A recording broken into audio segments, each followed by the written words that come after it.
अज़ीज़ तुलबा व तालिबात, आप सब लोगों का तौफीक शेख के यूट्यूब चैनल पर खैर मकदम है। आज हम 7वीं जमात का जनरल साइंस का दूसरा सबक, जिसका नाम है नबातात, साख्त और अफ़ाल, इसका चौथा पार्ट देखने जा रहे हैं। बच्चों, हमने तीसरे पार्ट में पत्ते के मुतालिक मालूमात हासिल की थी। यहाँ तक हमने देखा था। आज हम चौथे पार्ट में उसके आगे देखते हैं। बच्चों, आपको पत्ते के मुतालिक भरपूर मालूमात तीसरे वीडियो में दी गई है, और उसके बाद मैंने एक और वीडियो अपलोड किया है पत्ते और जड़ों की साख्त बोलकर। उसका आप मुताला कीजिए और उस पर से आप ये नीचे जो सरगर्मी दी गई है, ये सरगर्मी मुकम्मल करने की कोशिश कीजिए, जिसमें आपको पत्ते के नाम दिए गए हैं।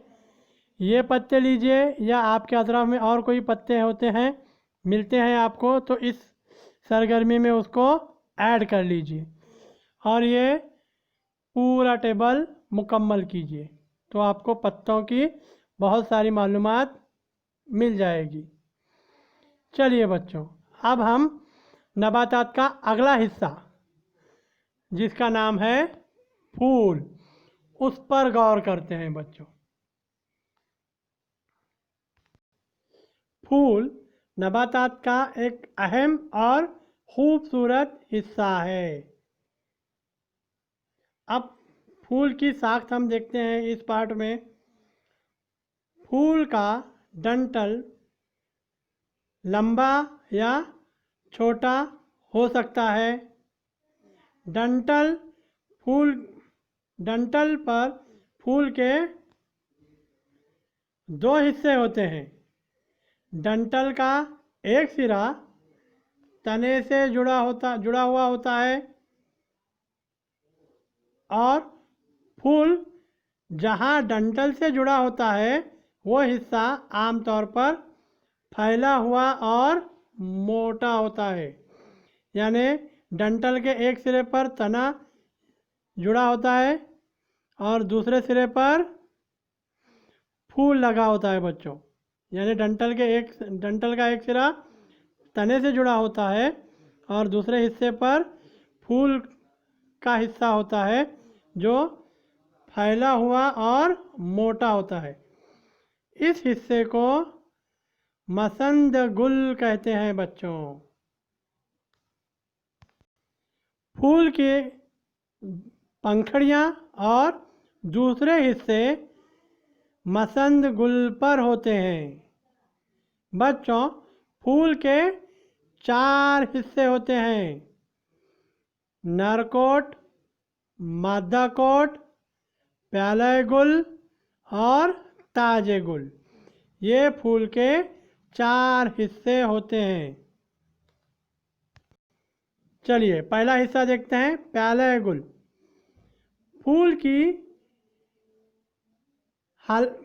फूल जब कली की हालत में होता है। बच्चों, आपने कली तो देखी ही होगी, गुलाब की कली या और कोई दूसरी कली। फूल जब इस हालत में होता है, कली की हालत में, तो इसकी पंखड़ियाँ हरे पत्तों जैसे हिस्सों से ढकी होती हैं। ये गिलाफ प्याले गुल कहलाता है बच्चों। प्याले गुल का हर हिस्सा अंखड़ी कहलाता है। आया समझ में बच्चों? प्याले गुल यानी फूल जब कली की हालत में होता है तो उसके गिर्द पंखड़ियाँ हरे पत्तों जैसे हिस्सों से ढकी होती हैं। ये प्याले गुल कहलाता है।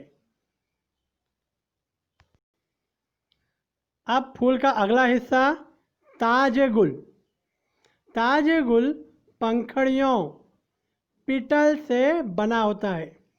बच्चों, आप अपने अतराफ में गुलाब, मोगरा, जासुंदी, कनेर के ताजे गुल की साख का मुताला कीजिए, उनकी खुशबू और रंग का मुशाहिदा कीजिए कि उसका ताज गुल कैसा होता है, कैसा फैला होता है, उसकी खुशबू और रंग का मुशाहिदा कीजिए। अब चलते हैं हम फूल के तीसरे हिस्से की तरफ, जो है नर कोट, एंड्रोसियम।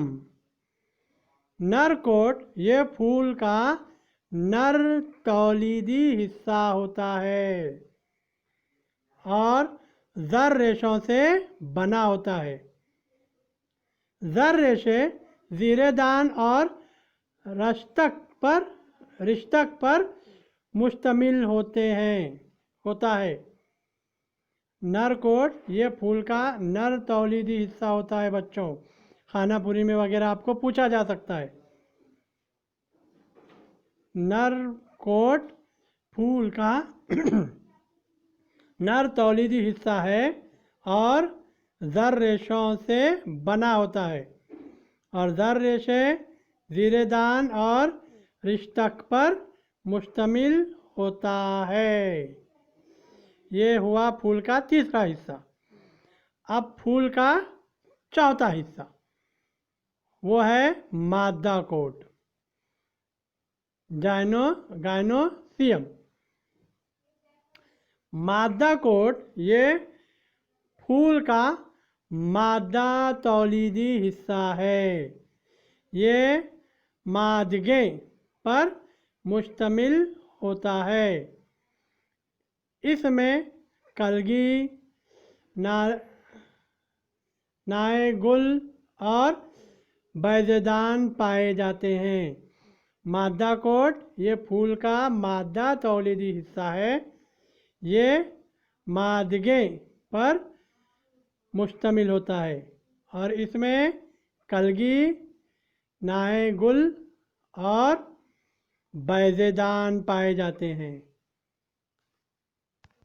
बच्चों ये हुए फूल के 4 हिस्से। अब एक सरगर्मी देखते हैं।